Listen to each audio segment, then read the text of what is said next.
अपनी डपली अपना राग में आप सभी का बहुत स्वागत है और मैं हूं आपके साथ अमनदीप। चलिए रुक करते एक बड़ी खबर का।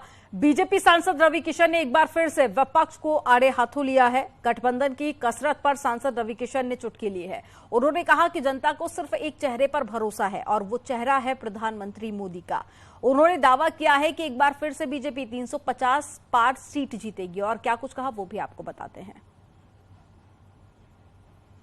क्षेत्रीय दल नहीं, ये लोग पाकिस्तान की पार्टियों से ले लें, लोग जहां जहां इनका मन है वो पार्टी को जोड़ लें, तब भी यशस्वी प्रधानमंत्री मोदी जी को 350 सीट से लाने से ये रोक नहीं पाएंगे। पूरे विश्व के सबसे बड़े नेता, एक करप्शन नहीं, एक दाग नहीं, कोई परिवारवाद नहीं, विकास की गंगा बह रही है सड़कों का। पूरे विश्व में रिसेशन चल रहा है, यही एक देश है जो 80 करोड़ अनाज गरीबों को बांट के कोविड काल से बचा के निकाल लिया। जम्मू कश्मीर में लोगों ने पत्थर और बंदूक फेंक के विकास की गंगा के साथ मोदी जी के साथ जुड़ गए। ये सब लोग कुछ भी कर लेंगे, तब भी 24 में 29 में आगे भी मोदी जी को हराना नेक्स्ट टू इम्पॉसिबल, मुमकिन नहीं नामुमकिन है। बीजेपी के राष्ट्रीय सचिव और सांसद हरीश द्विवेदी ने अखिलेश पर निशाना साधा। हरीश द्विवेदी का कहना है कि अखिलेश यादव की ममता बनर्जी के साथ में मुलाकात से कोई भी फर्क नहीं पड़ता। थर्ड फ्रंट बना भी ले तो भी लोकसभा चुनाव में कुछ खास हासिल नहीं होने वाला है। उत्तर प्रदेश की जनता इस बार मन बना चुकी है कि भारतीय जनता पार्टी के नेतृत्व में पुनः एक बार प्रचंड बहुमत के साथ और 80 की 80 लोकसभा सीट भारतीय जनता पार्टी को जिताएगी, अपना आशीर्वाद देगी। इस नाते अखिलेश यादव जी अपनी खींच मिटाने के लिए कभी पश्चिम बंगाल कभी अन्य राज्यों में जा रहे हैं, लेकिन दूसरे राज्य के लोगों को भी ये पता है कि जिसकी ज़मीन अपने प्रदेश में ही दरक चुकी है, समाप्त हो चुकी है, उसको कहीं यहाँ पर वोट देना उसके कोई फ़ायदा नहीं है। इस नाते मुझे लगता है कि अखिलेश यादव को ना उत्तर प्रदेश की जनता सीरियसली लेती है, ना पश्चिम बंगाल या अन्य प्रदेश की जनता सीरियसली ले रही है। और बीजेपी नेता मुख्तार अब्बास नकवी का ममता बनर्जी और अखिलेश यादव की मुलाकात पर कहना है कि चाहे कितने भी गठबंधन हो जाएं, 2024 में एक बार फिर से केंद्र में बीजेपी की सरकार ही बनेगी। ऐसे गठबंधन पहले भी हुए हैं, लेकिन नतीजा सब जानते हैं। गठबंधन सोकाल गठबंधन की बात हो रही है। इस गठबंधन की गठरी में जितने छेद है उससे ज्यादा उनके नेताओं में मतभेद है।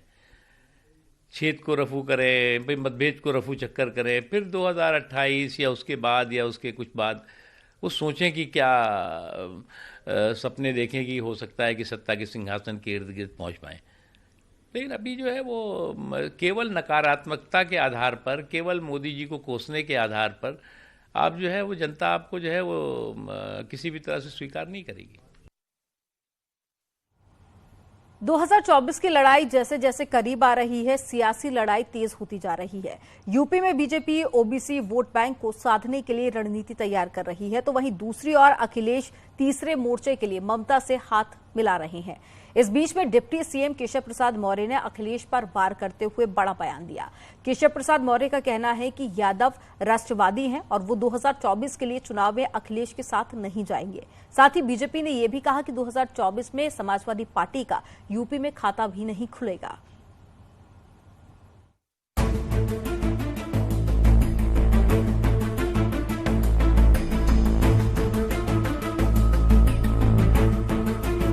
दो 2024 की जंग को लेकर राजनीतिक दलों की तैयारियां स्पीड पकड़ रही हैं। डिप्टी सीएम केशव प्रसाद मौर्य ने बड़ा बयान देते हुए कहा कि यदुवंशी राष्ट्रवादी हैं। 2024 के चुनाव में यादव मोदी के साथ रहेंगे। पिछड़े वर्ग में चाहे वो हमारे यदुवंशी भाई बहन हो, वह सब माननीय मोदी जी को दिल से चाहते हैं।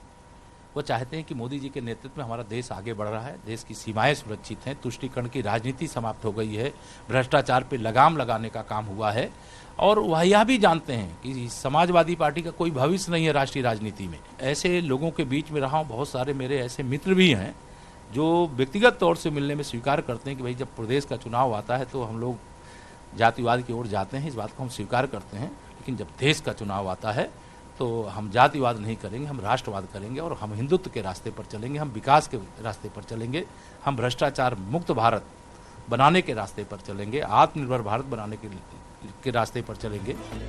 बीजेपी मिशन 80 के तहत यूपी में ओबीसी वोट बैंक में सेंधमारी की रणनीति बना रही है।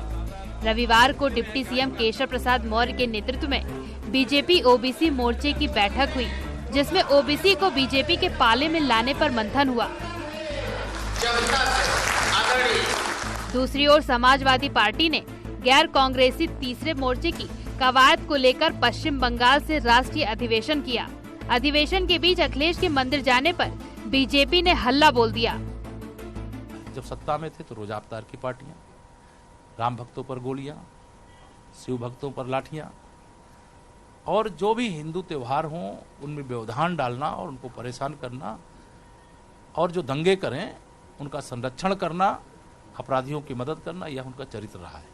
लेकिन 2014 में जब लोकसभा चुनाव हार गई समाजवादी पार्टी, 13 में भी थे वो मुख्यमंत्री, लेकिन कुंभ का मेला था उस समय डुबकी लगाने नहीं गए। लेकिन 14 का चुनाव हारने के बाद उन्हें मंदिर भी याद आने लगा, उन्हें कुंभ भी याद आने लगा, उन्हें हिंदुत्व भी याद आने लगा। तो यह तो अवसरवादी लोग हैं। मैं तो ईश्वर को दंडवत प्रणाम करते हुए आभार प्रकट करता हूं कि इनको सद्बुद्धि दे।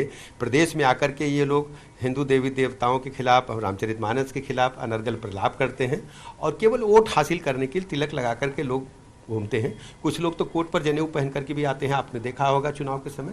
ये सब चुनावी स्टंट है। अखिलेश पर बीजेपी का प्रहार यहीं खत्म नहीं हुआ। केंद्रीय मंत्री बीएल वर्मा ने तो यहाँ तक कह दिया कि 2024 में समाजवादी पार्टी 0 पर सिमट जाएगी। अखिलेश यादव जी के जो सपने हैं वो तो राष्ट्रीय पार्टी बनाने के हैं, लेकिन पार्टी उत्तर प्रदेश में ही सिकुड़ती चली जा रही है। तो इसलिए वो कलकत्ता अपनी राष्ट्रीय कार्य समिति करते हैं, कहाँ करते हैं इसका हम पर कोई असर नहीं है। लेकिन कलकत्ता या बॉम्बे राष्ट्रीय कार्य समिति करने से काम नहीं चलेगा।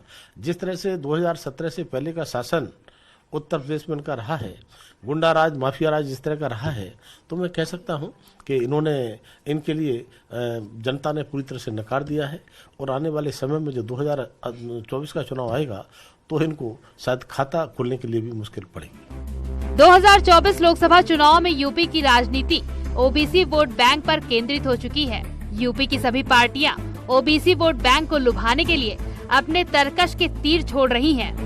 माना जा रहा है कि जातिगत जनगणना हो या ओबीसी कमीशन, इसी वोट बैंक को लुभाने की रणनीति है। ऐसे में केशव प्रसाद मौर्य के यदुवंशी राष्ट्रवादी वाले बयान ने सियासी गलियारों में हलचल ला दिया है। Bureau report, news 18।